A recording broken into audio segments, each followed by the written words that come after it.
پچھلے جمعے ہم بات کر رہے تھے کہ اللہ تبارک و تعالی نے اپنے انبیاء کرام علیہم السلام کو جو معجزات عطا فرمائے ان کے دور کے تقاضے کے عین مطابق جو فن عروج پر تھا اسی کے موافق ایسا معجزہ عطا فرمایا کہ باقی سارے لوگ عاجز آ گئے۔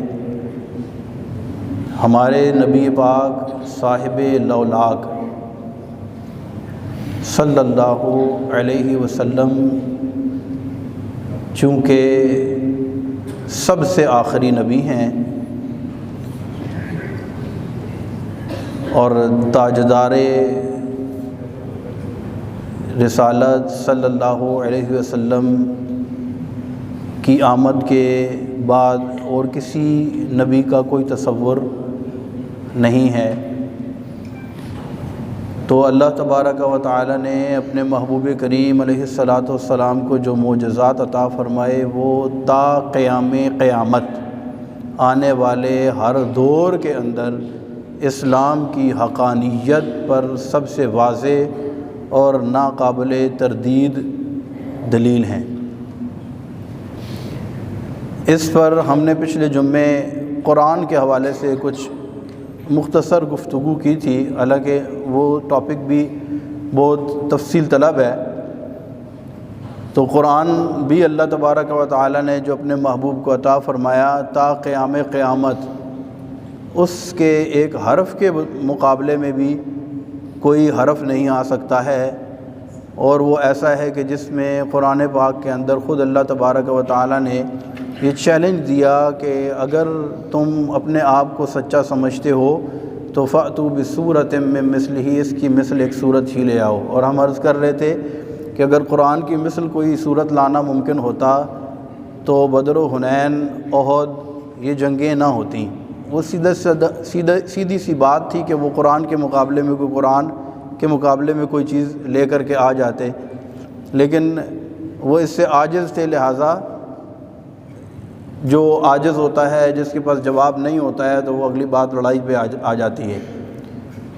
تو جس طرح قرآن پاک ایک ایسا معجزہ ہے کہ جو بے مثل و بے مثال ہے، اس کی مثل کوئی دوسرا کلام نہیں آ سکتا ہے، اسی طرح اللہ تبارک و تعالی نے اپنے محبوب کریم علیہ السلام کو جو دوسرا سب سے بڑا معجزہ عطا فرمایا وہ بھی ایسا ریلائبل ہے کہ قیامت تک آنے والے لوگ اس بات سے عاجز ہیں۔ اللہ نے اپنے محبوب کو وہ معجزہ، وہ مقام، وہ مرتبہ اور وہ رفعت و بلندی عطا فرمائی ہے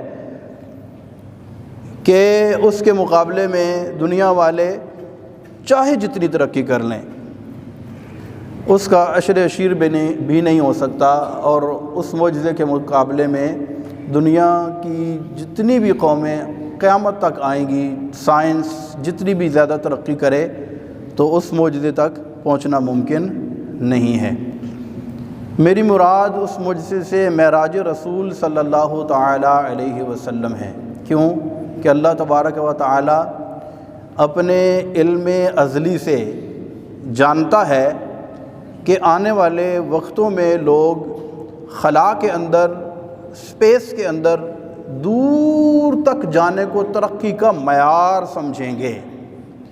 جیسا کہ ہم کہتے ہیں نا، دنیا چاند پہ پہنچ گئی ہے، تو گویا کہ جتنی زیادہ اونچی اڑان بھری جا رہی ہے تو سمجھا جا رہا ہے کہ اتنی زیادہ ترقی۔ اب مریخ پر اگر وہ انہیں ہلکی سی کوئی ریسرچ ملتی ہے تو اس کو کتنا زیادہ وائرل کرتے ہیں کہ ہم دیکھیں مریخ تک کی خبریں لا رہے ہیں آپ کے لیے۔ تو یہ چاند پر پہنچنا، دور تک خلا میں سفر کرنا، اونچائی تک جانا، اس کو دنیا والے کیا سمجھتے ہیں؟ ترقی کا معیار سمجھتے ہیں کہ ہم بہت اونچا چلے جاتے ہیں۔ لیکن اللہ تبارک و تعالی نے اپنے محبوب کریم علیہ السلام کو معراج کی رات وہ بلندیاں اور رفعتیں عطا فرمائی ہیں کہ دنیا والے جس کا تصور بھی نہیں کر سکتے۔ کوئی حد ہے ان کے عروج کی، بلغ العلا بکمالہ، ان کے عروج کی کوئی حد نہیں ہے، کوئی اندازہ نہیں لگا سکتا۔ یہ آیت مبارکہ جو میں نے آپ کے سامنے تلاوت کی، اس کا آغاز سبحان کے لفظ سے ہوتا ہے۔ سبحان الذی اسریٰ بعبدہ، پاک ہے وہ ذات جو اپنے بندہ خاص کو لے گئی۔ معراج پر ہونے والے تمام تر اعتراضات کا جواب اس لفظ سبحان کے اندر موجود ہے۔ اعتراض تو وہ کرے یا اس پر کیا جائے جو یہ کہ میں گیا، تو یہاں میں کی تو بات ہی نہیں ہے کہ میں گیا، بلکہ کیا ہوا، وہ ذات پاک ہے جو اپنے بندہ خاص کو لے گئی۔ جو اعتراض کرے گا وہ کس پر کرے گا؟ رب پر کرے گا،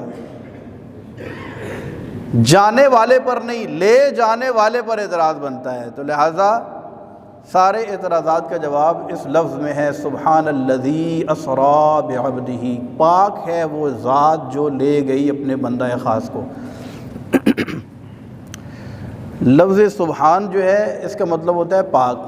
یہاں ضمناً ایک چیز عرض کرتا ہوں، اللہ تبارک و تعالیٰ کے صفاتی ناموں میں سے جس نام کا ورد کیا جائے تو بندے کی شخصیت کے اوپر اس نام کے اثرات مرتب ہوتے ہیں۔ تو جو بندہ یا سبحان یا سبحان یا سبحان کا ورد کرتا رہے تو اللہ تبارک و تعالیٰ اس کے دل کو گناہوں سے پاک فرما دیتا ہے۔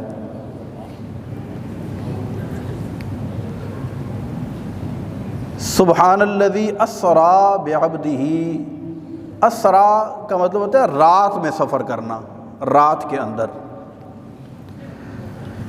یہاں پر علماء نے ایک بڑی پیاری بات ارشاد فرمائی جو ہمارے سیکھنے سے متعلق ہے۔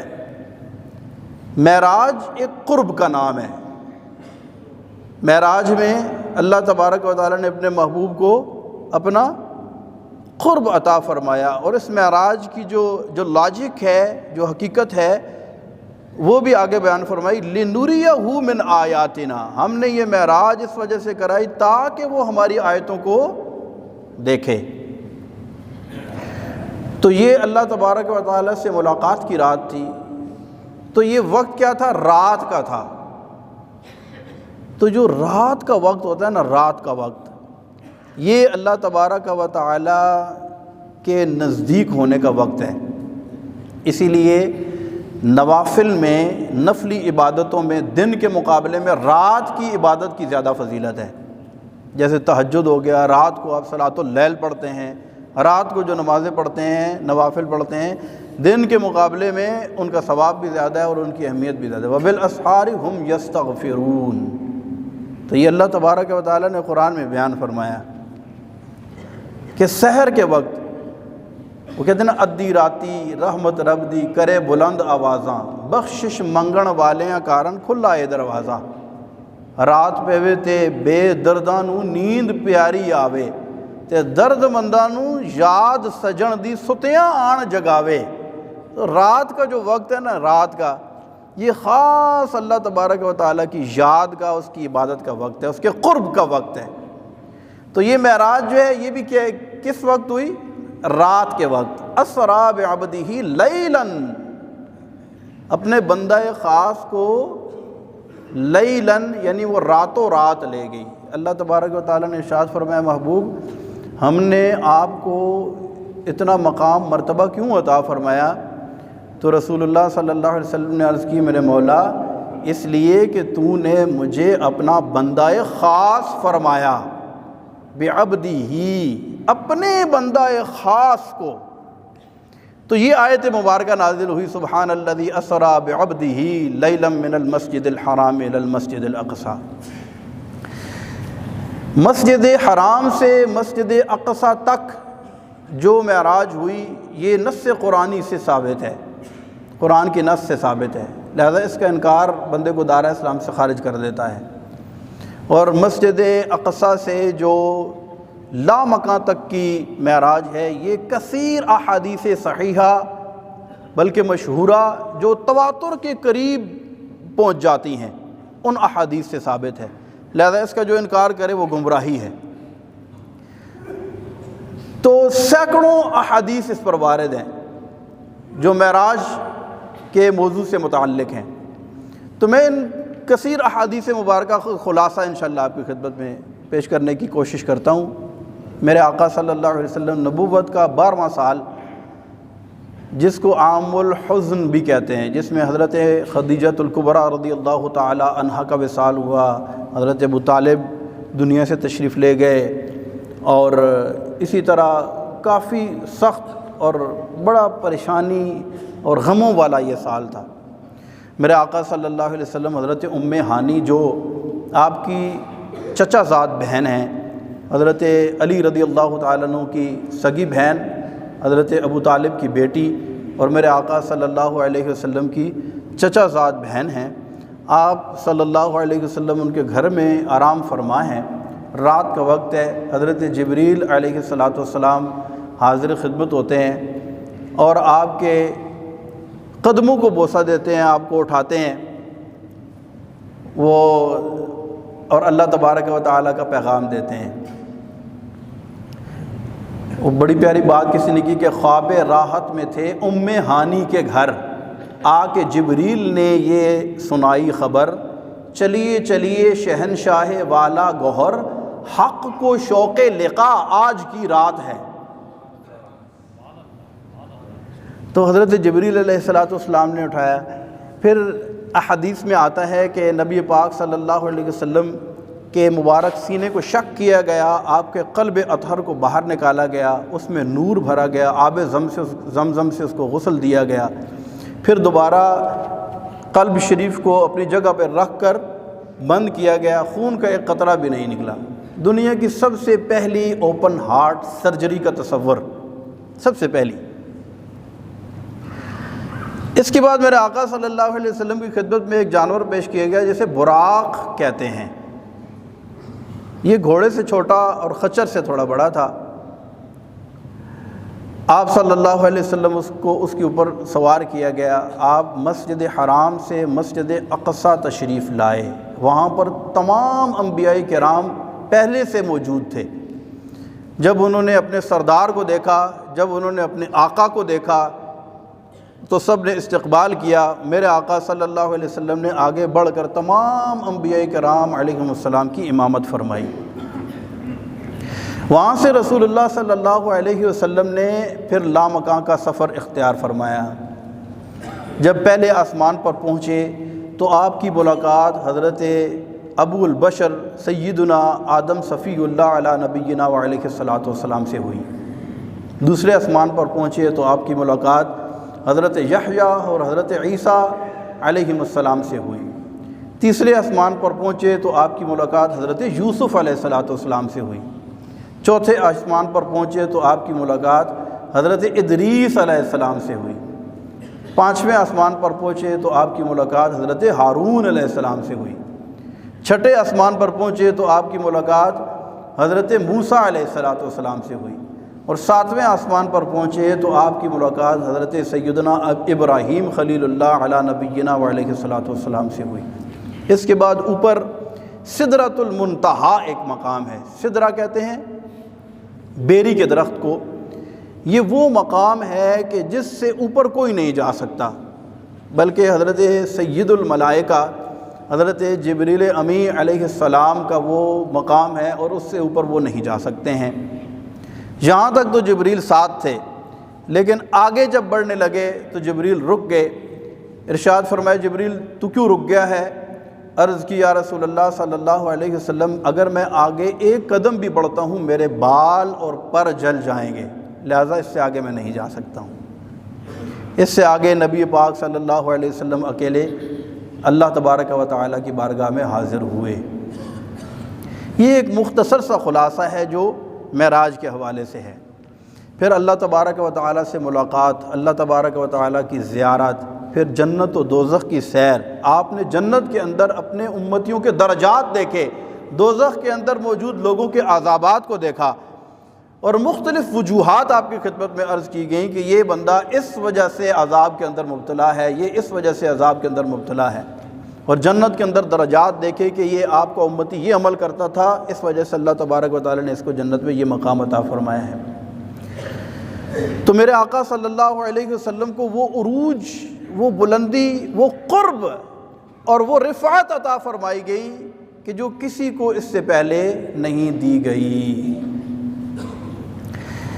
اس کے متعلق سیدی اعلیٰ حضرت رحمۃ اللہ تعالی علیہ نے بڑے ہی پیارے انداز میں ایک قصیدہ اور اشعار کے ذریعے اس چیز کو واضح کیا، کیونکہ ان کی شاعری ساری قرآن و سنت پر مبنی ہوتی ہے، تو بڑے پیارے اشعار ہیں جس میں ان چیزوں کو واضح کیا کہ وہ کیا سما تھا اور وہ کیا مزے تھے اور وہ کیا نوازشات اور کیا عنایات تھی اللہ تبارک و تعالیٰ کی، جو اللہ تبارک و تعالیٰ نے اپنے محبوب کریم علیہ الصلوۃ والسلام پر فرمائی۔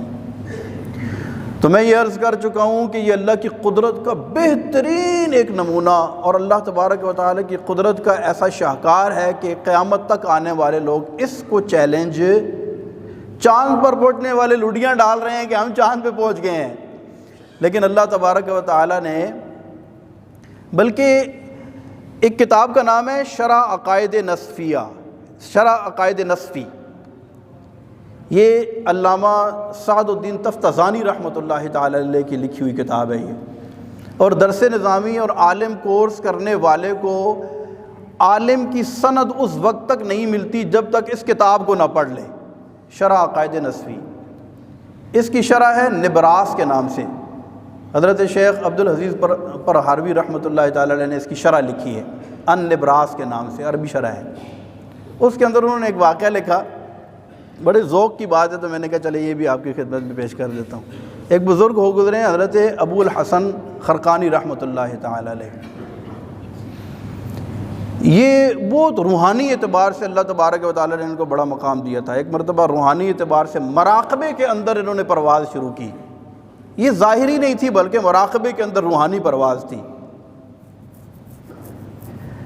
تو کہتے ہیں کہ میں اوپر جاتے جاتے جاتے جاتے حتیٰ صعدت علی 700,000 عرش، کہتے ہیں میں 6 لاکھ عرش عبور کر گیا، اتنی بلندی پہ چلا گیا۔ میں نے کہا میں آج اس عرش کو دیکھوں گا جو معراج کی رات محبوب کریم علیہ الصلوۃ والسلام کو جس عرش کی زیارت کروائی گئی تھی اور جس عرش پر میرے آقا تشریف لے گئے تھے۔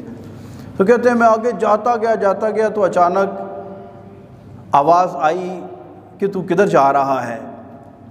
تو کہتے ہیں میں نے عرض کی کہ میں آج اس عرش کی زیارت کرتا ہوں جس میں میرے محبوب گئے تھے۔ تو غیب سے آواز آئی لا وصول لک، تو 6 لاکھ عرش عبور کرنے کے بعد بھی اس عرش تک پہنچنا تیرے بس کی بات نہیں ہے کہ معراج کی رات جس عرش کی دھرتی پر ہمارے محبوب نے قدم رکھے تھے، کوئی حد ہے ان کے عروج کی؟ بلغ العلا بکمالہ، تو میرے آقا کو اللہ نے اتنی بلندیاں عطا فرمائی۔ تو وہ سرور کشور رسالت جو عرش پر جلوہ گر ہوئے تھے، نئے نرالے طرب کے ساماں عرب کے مہمان کے لیے تھے، بہار اے شادیاں مبارک، چمن کو آبادیاں مبارک، ملک فلک اپنی اپنی لے میں، یہ گھر انادل کے بولتے تھے، وہاں فلک پر یہاں زمین میں، رچی تھی شادی مچی تھی دھومیں، ادھر سے انوار ہنستے آتے ادھر سے نفحات اٹھ رہے تھے۔ یہی سما تھا کہ پے کے رحمت خبر یہ لایا کہ چلیے حضرت تمہاری خاطر کشادہ ہیں جو کلیم پر بند راستے تھے، تبارک اللہ شان تیری تجھی کو زیبا ہے بے نیازی، کہیں تو وہ جوش لن ترانی، کہیں تقاضے وصال کے تھے۔ حضرت موسیٰ علیہ السلام نے کیا عرض کی تھی؟ مولا رب ارینی، اے رب، اے میرے رب، اے میرے پروردگار مجھے اپنا آپ دکھا، رب ارینی، اپنا آپ مجھے دکھا۔ تو اللہ تبارک و تعالیٰ نے ارشاد فرمایا لن ترانی، اے موسیٰ تو ہرگز نہیں دیکھ سکتا۔ توجہ کیجئے گا ان الفاظ پہ ذرا، کیا کہا ہے موسیٰ؟ لن ترا، ہرگز تو نہیں دیکھ سکتا، نی مجھے، لن ترانی تو ہرگز مجھے، تو ہرگز مجھے۔ اچھا یہ نہیں کہا کہ مجھے کوئی نہیں دیکھ سکتا، یہ بات ذرا سمجھیے گا، یہ نہیں کہا موسیٰ تو مجھے دیکھنا چاہتا ہے، مجھے تو کوئی نہیں دیکھ سکتا، ایسے نہیں کہا، بلکہ کیا فرمایا؟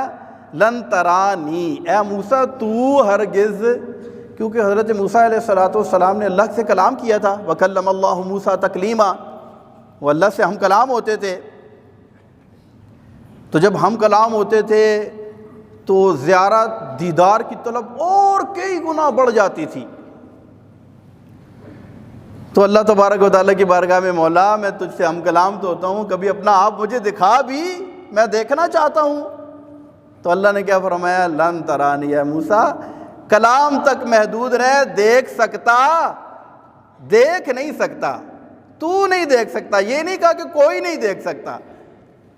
تو یہی سما تھا کہ پیک رحمت خبر یہ لایا کہ چلیے حضرت تمہاری خاطر کشادہ ہیں جو کلیم پر بند راستے تھے، اور تبارک اللہ شان تیری، تجھی کو زیبا ہے بے نیازی۔ یہ اللہ کی شان ہے، وہ بے نیاز ہے، وہ کسی کا محتاج نہیں ہے۔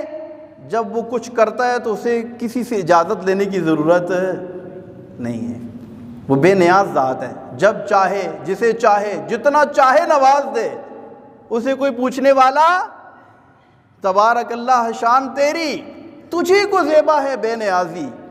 کہیں تو وہ جوش لن ترانی، اے موسیٰ تو ہرگز نہیں دیکھ سکتا، اور کہیں تقاضے وصال کے تھے، اور کہیں جبریل کو بھیج کر فرمایا جا رہا ہے کہ ہمارے محبوب کو ہمارے پاس لے آؤ۔ اور نماز اقصیٰ میں تھا یہی سر، عیاں ہوں معنی اول آخر، کہ دست بستہ ہیں پیچھے حاضر جو سلطنت آگے کر گئے تھے۔ نماز اقصیٰ کے اندر جہاں میرے آقا صلی اللہ علیہ وسلم نے تمام انبیاء کی امامت فرمائی، اس کا کیا راز تھا؟ علماء کہتے ہیں اس میں راز یہ تھا کہ آخر میں آنے والا مقام و مرتبے کے اندر سب سے اول ہے، کیونکہ امام کس کو بنایا جاتا ہے؟ جو سب سے بہتر ہوتا ہے۔ تو تمام انبیاء پیچھے کھڑے ہیں جو پہلے گزر چکے ہیں، اور آخر میں آنے والا مصلی پہ کھڑے ہو کر کیا کر رہا ہے؟ تو اسی لیے کہا کہ نماز اقصیٰ میں تھا یہی سر، یعنی یہ راز تھا، نماز اقصیٰ میں تھا یہی سر، عیاں ہوں معنی اول آخر، کہ دست بستہ ہیں پیچھے حاضر جو سلطنت آگے کر گئے تھے۔ اور خرد سے کہہ دو کہ سر جھکا لے، گماں سے گزرنے والے، پڑے ہیں یا خود جہد کو لالے، کسے بتائے کدھر گئے تھے۔ اب یہ ایک بڑی مزے کی بات ہے کہ سمت جو ہوتی ہے نا، شش جہت سے کہتے ہیں، 6 سمتیں ہیں، دائیں بائیں آگے پیچھے اوپر نیچے، تو یہ 6 سمتیں ہیں۔ جب بھی کوئی چیز کسی جگہ جاتی ہے تو وہ اس سمت کی رینج میں ہوتی ہے، لیکن یہ ایسا سفر تھا کہ ان 6 جہت کی رینج سے وہ باہر تشریف لے گئے۔ تو کہتے ہیں خرد یعنی عقل سے کہہ دو کہ سر جھکا لے، گماں سے گزرنے والے، پڑے ہیں یا خود جہد کو لالے، کسے بتائے کدھر گئے تھے۔ اور تھکے تھے روح الامی کے بازو، چھٹا وہ دامن کہاں وہ پہلو، رقاب چھوٹی امید ٹوٹی، نگاہ حسرت کے ولولے تھے۔ حضرت جبریل جن کی اڑان سدرۃ المنتہا تک ہے، اوپر نہیں جا سکتے ہیں، کیوں؟ اوپر جانے والا اس کا مقام اور مرتبہ کچھ اور ہی ہے۔ تو یہاں پر کہا کہ تھکے تھے روح الامی کے بازو، کیونکہ روح الامی، حضرت جبریل نے کہا میں اوپر نہیں جا سکتا ہوں، تھکے تھے روح الامی کے بازو، چھٹا وہ دامن کہاں وہ پہلو، رقاب چھوٹی امید ٹوٹی، نگاہ حسرت کے ولولے تھے۔ تو یہ اللہ تبارک و تعالیٰ نے اپنے محبوب کریم علیہ السلام کو مقام اور مرتبہ عطا فرمایا۔ پھر وہاں معراج میں جا کر کیا باتیں ہوئیں، پھر اللہ تبارک و تعالیٰ سے کیا گفتگو ہوئی، پھر وہاں سے کیا ملا، اللہ تبارک و تعالیٰ نے کیا انعام عطا فرمایا، انشاءاللہ اس کو اگلے جمعے ہم بیان کریں گے۔ اللہ تبارک و تعالیٰ ہمارے نبی پاک صلی اللہ علیہ وسلم جن کے ذریعے سے جن کو عطا کردہ معجزات کے ساتھ اللہ تبارک و تعالیٰ نے اسلام کو وہ رفعت اور بلندیاں عطا فرمائی ہیں کہ قیامت تک آنے والا کوئی مذہب یا کوئی بھی شخص اس کو چیلنج نہیں کر سکتا ہے۔ اللہ تبارک و تعالیٰ کی ان پر کروڑ رحمتیں نازل ہوں، اور ان کے صدقے ہماری بخشش و مغفرت ہو۔